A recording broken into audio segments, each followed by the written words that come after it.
श्री नारद जी महाराज पृथ्वी को उत्तम लोक समझ करके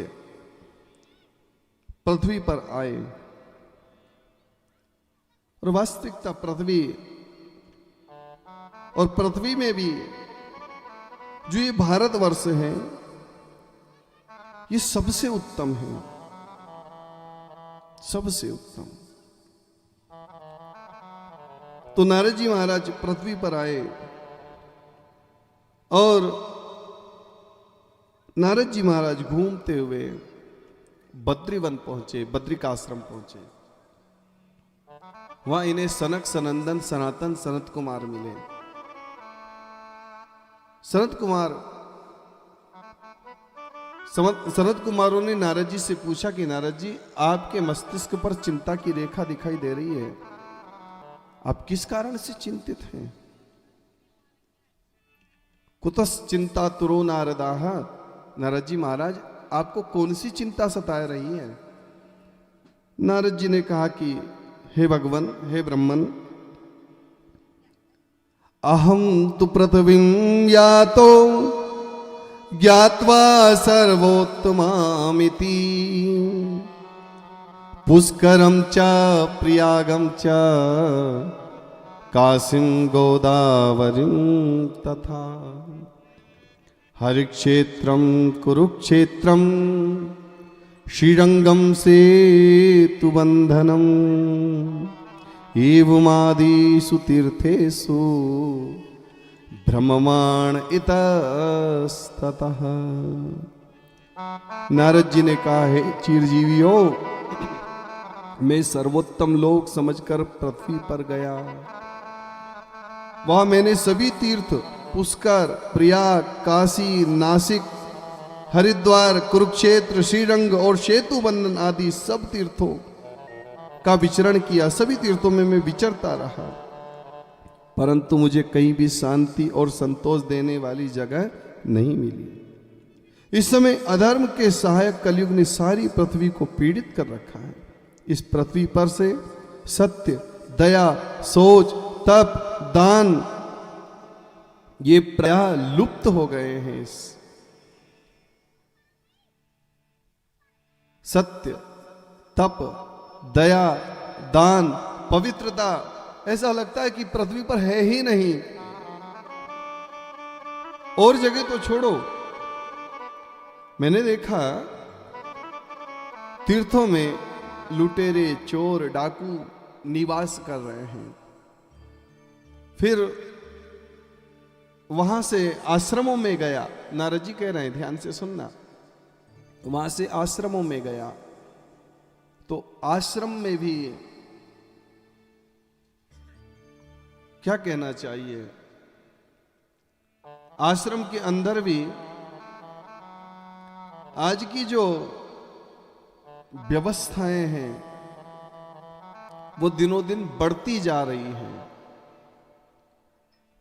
वहां जहां वेद पाठ होना चाहिए, जहां गीता रामायण का पाठ होना चाहिए, जहां निरंतर यज्ञ होना चाहिए, जहां सदैव नाम संकीर्तन होना चाहिए, जहां वैरागियों का वास होता है, जहां त्यागियों का तप होता है,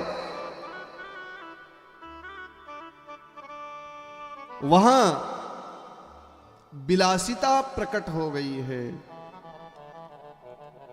फिर नारद जी महाराज आए गृहस्थों के घर में। गृहस्थ जीवन, गृहस्थ आश्रम सबसे बड़ा आश्रम बताया गया है। सबसे बड़ा आश्रम गृहस्थ आश्रम, क्योंकि भैया 4 आश्रम हमारे धर्म में बताए गए हैं, सनातन धर्म में। प्रथम ब्रह्मचर्य आश्रम, बचपन में ब्रह्मचारी रह करके हम विद्या का अध्ययन करें और अपना मन विद्या अर्जन में लगाएं, विद्या का अध्ययन करें।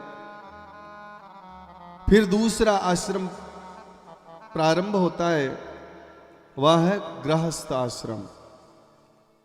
विद्या अर्जन के बाद में, पढ़ाई लिखाई के बाद में फिर आता है गृहस्थ आश्रम, और गृहस्थ आश्रम के बाद में जब प्रौढ़ अवस्था आ जाए, प्रौढ़ अवस्था कैसी? जब आदमी जवान होता नहीं है, प्रौढ़ अवस्था, आदमी जवान होता नहीं है और बूढ़ा अपने आप को मानता नहीं है।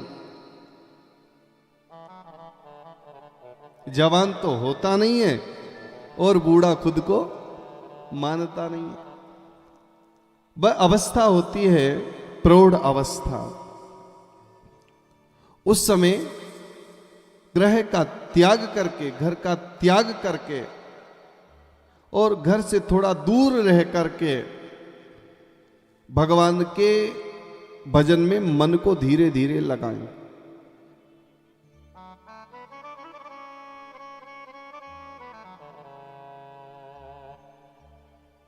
भगवान के नाम में मन को लगाए, भगवान से अपना तार जोड़े परमात्मा से। कैसे? जब आप भगवान से तार जोड़ोगे तो ही भगवान आएंगे ना। बिना तार जोड़े भगवान से कैसे भगवान पधारेंगे? और फिर इधर ग्रस्त जीवन में जो उचित अनुचित व्यवहारों की वजह से जो हमारे चित्त में जो कलुषिता जम गई है, उसको भी साफ करना है धीरे धीरे। वो कैसे साफ होगी? भगवान के वजन से धीरे धीरे परमात्मा के तरफ बढ़ना।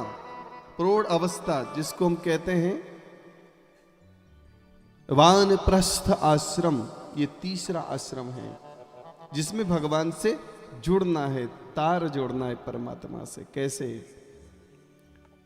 फिर चौथे आश्रम में भगवान पधारेंगे, लेकिन उसके पहले क्या करना पड़ेगा? तार जोड़ना पड़ेगा प्रभु से।